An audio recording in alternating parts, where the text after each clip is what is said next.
Before we go to audience Q&A, you mentioned your kids, and it's interesting, and I think such a commendable choice.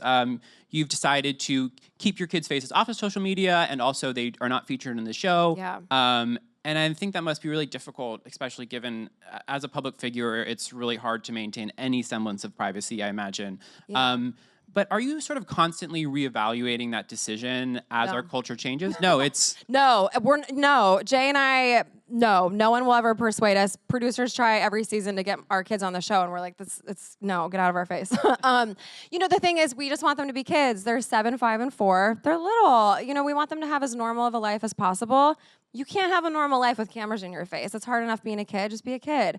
Also, too, they may want no part of this life, and they may want to live a very private life, and I don't want to rob them of that decision. When they're old enough to decide if they want to be on social media or whatever it is, then that's a discussion that we can have, and by all means. But I want them to be able to have that decision. It's their life. Well, and also you're particularly informed on this issue, and it's very sensitive, I imagine, to you as a young person who maybe didn't sort of recognize the severity or the gravity of what they were doing on TV at a young age. Right. I mean, it's so hard being a kid and then having all these people judging you. It's like, it's too much. Just be a kid. Just do kid things.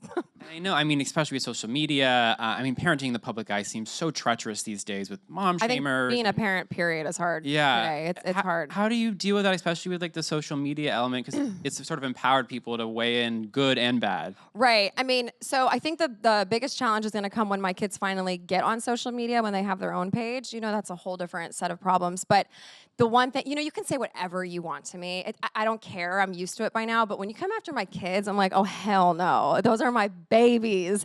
And so that's like the one time I just get heated. But I also have to remember, it's like all the same self-talk that you do yourself. Like, these people have no idea what they're talking about. Ultimately, if you love yourself and you're happy, you're not going on social media or whatever and tearing people down. You're trying to spread positivity. I think it just overflows when you're a confident, happy person. And so if you can look at it that way, you have to understand people that are trying to tear you down. It's to make themselves feel better for a few minutes. It ultimately has nothing to do with you. It's about them. And if you can look at it that way, it's kind of like you almost have compassion for them. So no, that's such a good perspective that I think that we all benefit from, seriously.